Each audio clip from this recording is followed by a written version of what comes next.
And we are live. G'day, g'day. Hi, Nikki. It's Rich from PT Graduate, and I'm really pleased to be talking to and having a good chat with Nikki Williams today.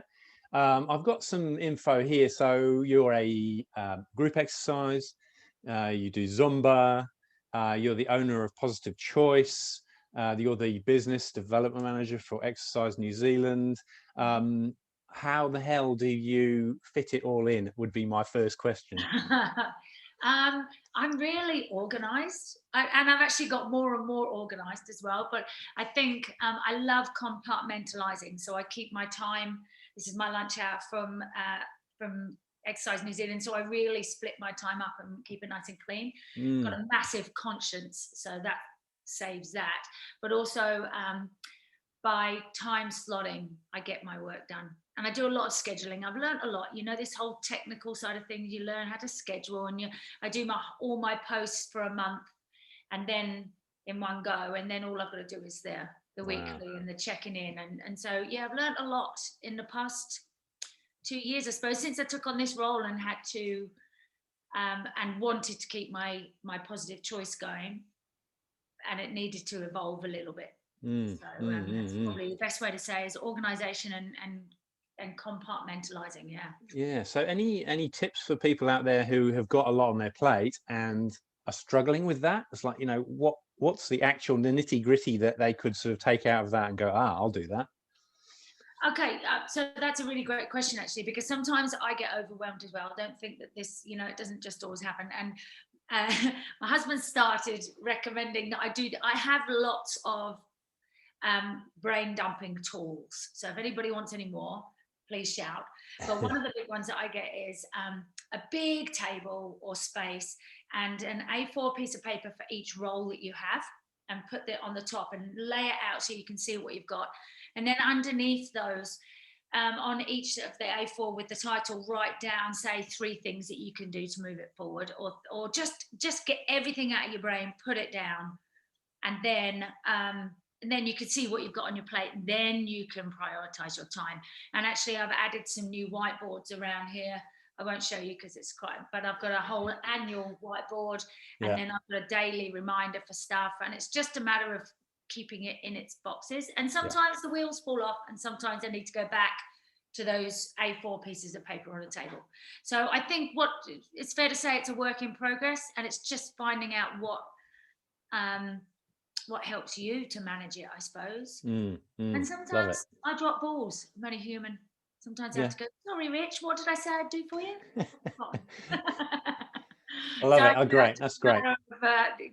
Just trying, I suppose. Yeah, I like it. And as you say, it's finding what works for you, right? So that I like your system. Like I could work your system really, really well. I think I need to do more of that. But that isn't necessarily going to work for everybody. But I think, as you say, trial and error, and you'll kind of find your thing that helps move that organization and that discipline forwards. Totally. All right. So how did you get to here? So give me a little bit of history. Give me a bit of background. I mean, I think it would be fair to say most people in the industry know you because you're one of those people, you're the, what's the word? The Raven, or I'm not sure. Can't remember the name. There's a book, and I can't even remember the name of the book. It might be The Tipping Point, actually. Wow. And it talks about people in communities that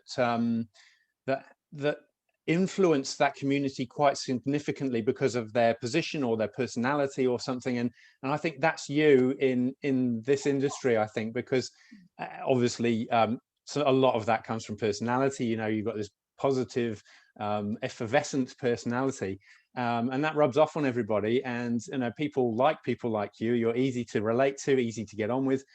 So yeah.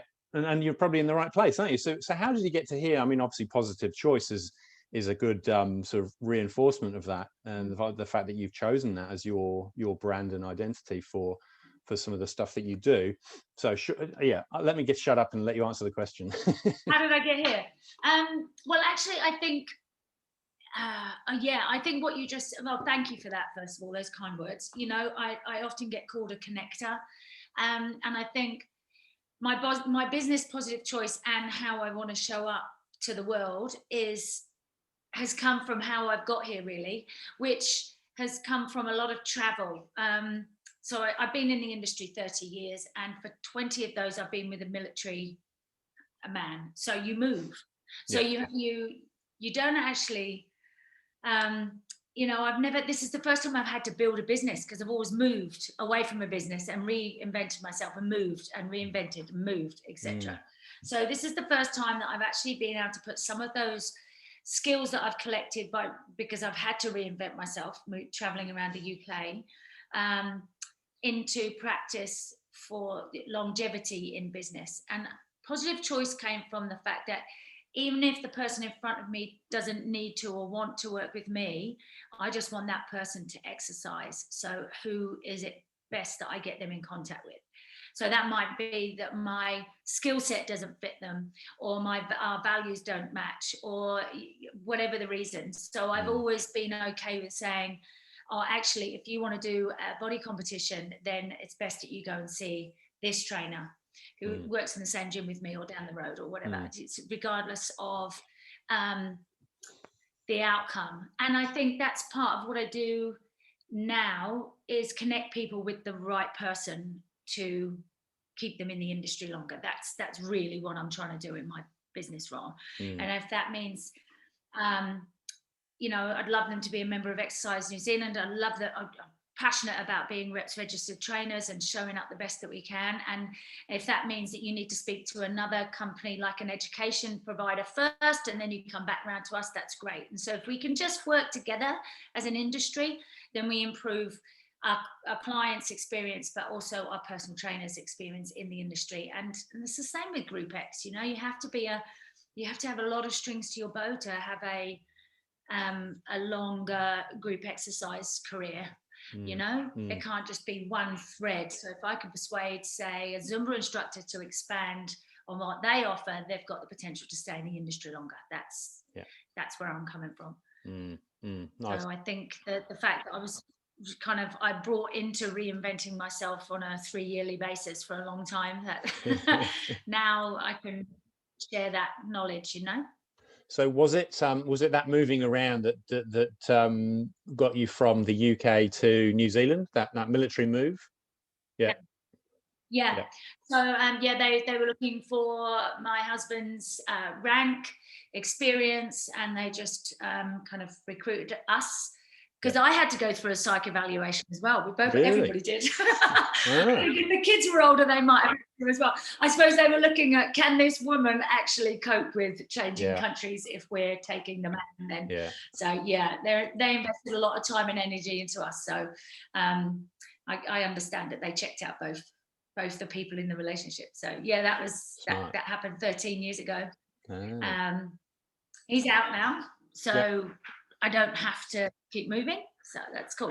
Yeah. I guess that's given you, like you say, it's given you time to kind of embed some of the business stuff and actually and build it. So just talking from a PT's point of view, because that's kind of always the flavor with these interviews, is that longevity thing. It's getting into the industry and being successful and reducing that failure rate. And you'd be one of the perfect people to talk to, because you've seen it in more than one country. You've experienced it yourself. You've got that longevity going. What do we need to do? What are some of the skills or the behaviors or part of the early years that would make the difference for people in terms of our ongoing success? See, this is a big, I can see why you talk about this a lot. It's big. There's lots of angles to come from. It is. I think, you see, at the top of the list is we have this idea that personal training is going to look one way when we come into the industry, and it doesn't actually look any one way. Everybody's experience of personal training is going to be quite different. So, you could say niche, you could say general, you could say, there's lots. I think it comes back to finding what works for you. And one of the quickest ways, I think, and I'm so on board with what you're delivering, Rich, is finding a mentor that you relate to, that then kind of, all the ups and downs that we've gone through to get here, we can just impart and share. So I think yeah, and I think it's finding that key is finding a mentor that you relate to, so that you're talking the same language. And I've said this a lot, and I'll say it again. Understanding my own values is paramount to drawing similar people to me. Even if our values aren't the same, the fact that we know our values and we know that this is how we can work in this scenario, and then it won't work in that scenario and stuff. I think knowing who you are, and then finding a mentor or a coach or even someone that you can watch and go, hey, they're doing that and that really suits me. Let's see how they have a coffee with them, ask them, say, how are you doing that? Because that's kind of what I want to do. And even say, will you be my mentor for 3 months or something that allows you to identify yourself as a personal trainer a bit more. Does that make sense? Yeah, it does. And it kind of crosses over with what Richard Betty said a couple of weeks ago. He said, work with somebody or learn to know what they did. So not necessarily what they're doing now, but what they did, because that's what got them to where they are now. Yeah. And you can't just know that, because you have to spend time with people. You have to get under their skin and ask a few questions and understand where they've come from, to then be able to go, oh, well, that sounds like me, or no, that doesn't sound anything like me. I need to find a different path. And so you keep looking, you keep finding the person that can help you, that, like you said, finding a mentor for a short period of time, long period of time, forever, whatever works. And I also Sorry. And I also like your talk, you talk about values. So I don't think we necessarily put enough time into thinking through the values side of things, because if you don't have a reference point for your decision making, how do you know if you're making the right decisions that are moving you in the right direction, right? So it's something everybody should do. And I liked it because that immediately resonated with me, because then when you've got people come to see you, they're either the right people or the wrong people. And you need to get to the point where you're quite clear about, actually, I don't think you're the right person for me. Go and see Joe Bloggs down the road, my mate, who I think would work really well for you, because then you're just permanently attracting your tribe. And if you're trying to attract everybody, you're not going to keep everybody happy all the time. But if you stick to your knitting, then you're going to be more successful, because you're always working with the people you want to work with. So you're going to get better and better at what you do. Yeah, I completely agree. A couple of things. I think I've got a lot of coaches that aren't in the fitness industry. And one of the reasons is because it helps me get out of my way. I've got all these excuses of how the industry is. And actually they go, well, pardon, why is it like that? So it's really, is it really like that? Or is that how you're seeing it? And so I have these people. And one of my wonderful coaches uses the word curiosity a lot, and I think this is something that we could employ a little bit more if it doesn't matter how long you've been in the industry. So if you hear something at a personal training council meeting, for instance, or just on a chat like this and you're interested, get hold of that person and go, hey, I'm just curious. What does that mean? What does that look like? How does it feel? It might not be something that you're actually interested in, but just being curious about it, I think that's a really great thing to be. If we want to expand our business, if we just want to improve how we're showing up, or if we want to, we've just started in the industry. So I think curiosity is a fabulous thing that I like to remind myself of, because it's really easy just to look at what's in front of you, especially with what's happening in our area, country. We can get like that. And also, just to pick up on something else you said, I remember when I first came into this role, I was talking to new PTs and I was talking about finding their niche. And this leads back to what Richard said about asking how they got here. Because if you talk to somebody who's been in the industry a while, they'll talk about niching. But actually, the best thing for me was doing everybody. When I first got in the industry, doing every program, that old-fashioned role, the exercise floor walker, you were given everybody, and you really learned how to talk to everybody, and how to communicate and how to get that person on board with exercise. You had varying levels of success, of course, because your values and your niche will always show up, but you got to talk to everybody. So I think Richard's right in the fact that what I do now is quite different to how I got here. And that bit is what a new PT might want to look at, is how did you get to your place? So I think that was really interesting. I think with the values piece, what that gave me was momentum. And it's a word I'm hearing a lot of at the moment in this environment, because people are losing momentum. You know, stop, start, doors open, you know, level 1, 2, 3. But I think if we know our values, we have internal momentum. So regardless of what's happening outside, I'm not saying that this is easy. I'm not finding this lockdown particularly easy, but we can keep a sense of momentum. And part of that is just spending time with people that fit with your values. So for instance, one of my values is respect. And you might understand this, is that if someone constantly 5-10 minutes late to meet me, regardless of what the reason is I'm meeting them, that just butts up against my, you know, butts right up against my value. Yeah. So if I'm late, oh, I'm so sorry I'm late. It's just awful. There's something's got to happen for me to be late. Yeah. But if someone's just constantly, I didn't realize it's constantly late for me, I have a real problem with that respect value. And normally that client doesn't stay. I can almost say it's not going to stick with me. Because, and I don't need to say anything. They just float away because I'm there going. Yeah. And so even, and you know, the same goes for people that you want to work with, like side by side as trainers or whatever. So I think, it keeps the momentum. Absolutely. I like that curiosity thing. It's funny, actually, about 20 minutes before we started, I was flicking through Mentormere, which is John Kerwin's mental health app. And they deliver a bunch of articles, and one was specifically on curiosity. And when I reviewed my values most recently, I added curiosity because it wasn't on there. And I realized that actually I'd had this trait for a long time. I'd never really kind of identified it and said, because I'm that idiot, that annoying guy who kind of asks one more question than everybody else when everyone's shut up. And like, what does he have? You know, like you can see people rolling their eyes. But if I haven't quite got it, I need to keep asking. And that can be annoying. But for me, I have to understand whatever it is I'm listening to or looking at or whatever. And having just gone through the Mentormere article, it talks about it being a really positive thing. You know, it's good for memory and it's good for learning, amongst other things. And I think and I'm not saying everybody has to be curious, but I think in this industry, having that curiosity or having some level of curiosity is really, really important, because we can get tribal, right? Yes.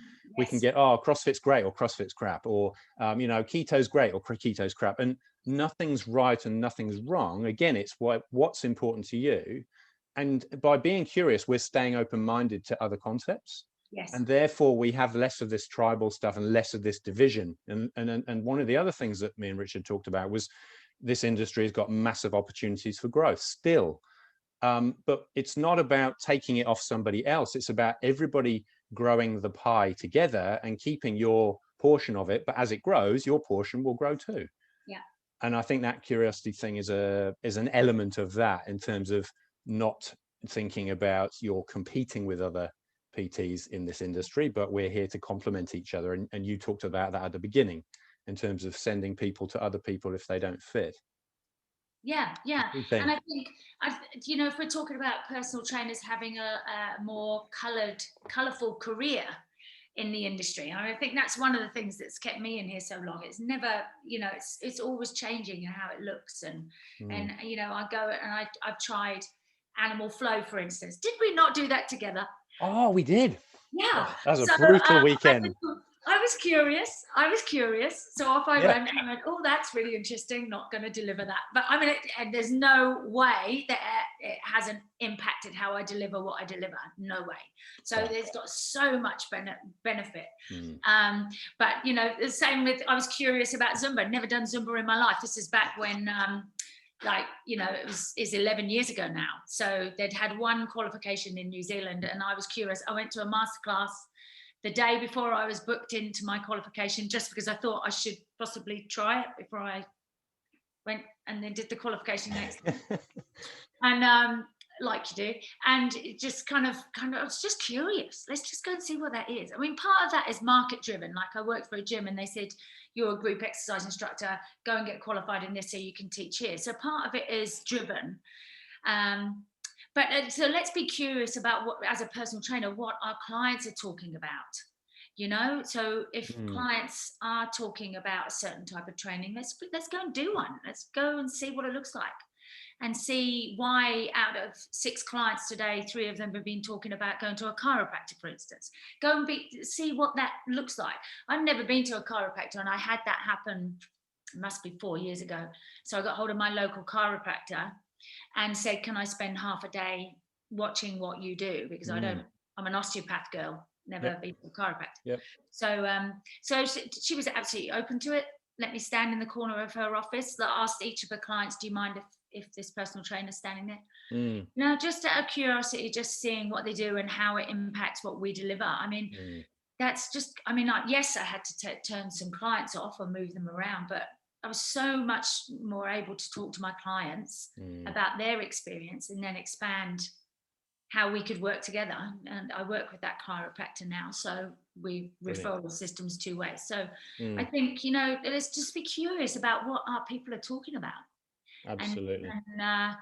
And see what it offers, because you never know how much color it's going to bring to your career. No, absolutely agree entirely. It helps. That works on so many levels, doesn't it? In terms of just learning the understanding someone else's business, but also building those contacts and those connections. Huge. Yeah, absolutely. So in your role with Exercise New Zealand, what's the goal? What's the mission there in terms of your duties? So Exercise New Zealand's goal is to keep Kiwis moving, more Kiwis active. So obviously, the more I support businesses to understand what Exercise New Zealand has to offer, and what the business of personal training and for gym facilities in New Zealand looks like, the more stable they're going to be, and the more they can then help Kiwis get moving. So it's kind of like I'm just trying to support the people that deliver the exercise to actually do our mission, if you like. So the more people I can support with that, the better. And that's around, the business side of things, like I said, around your membership wording documents, your health and safety documents, as well as maintenance of those health and safety documents, and all the way through to employing staff with the contracts, PT contracts, etc. So it's a big range of resources that we offer. But I think the other piece is, I know Richard separated this down, but I just want to mention the events that we're having. That is to support the personal trainer and the business to stay in the industry longer, to get curious. If you think about FitX, the way it's laid out, and FitX Lite is coming up soon as well in Christchurch. So the way it's laid out is so that you can be curious. So you can go to a quite a short little speaker on a topic that you've never heard of, or you've never been, or one of my clients got a sore hip, let me go and investigate that for them. That kind of thing. And I think if there's any time to be curious, is at these events. And the roadshow, whatever that looks like this year, is a great way to, like you said before, it's multi-layered. You connect with other group people so that you can make your network within the industry stronger and bigger. But also you're learning for your clients. So I think that whole, it all threads back to those words, doesn't it? Curiosity, momentum, longevity, all of those. So I love what we have to offer. I wouldn't I? Absolutely. There's that passion again. Yeah. It just keeps coming through. So that's my role, is just to support you to do your job for longer and stronger. Brilliant.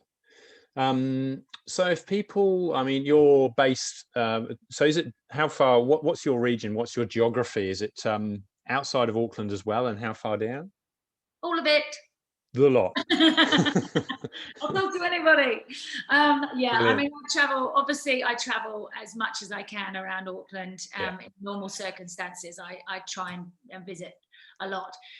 There's a couple of women's expos coming up, in Hamilton and Tauranga. They've got 5 this year, but Hamilton and Tauranga, I'm going to go and meet the personal training council ambassador in those 2 places, and we'll do that. I might take some people, Cool. amazing people from Auckland down with me as well, so we can Okay. a little maybe coffee time. So watch this space for that. Cool. So, and there's also, like I said, FitX Light in Christchurch I'm going down to as well. So I'll get around as much as possible. Busy. I mean, again, that just feeds my travel variety and talking to as many people as possible. And the rest, Zoom is a wonderful thing. We can do it now, can't we? Yeah, it works pretty good. Yeah.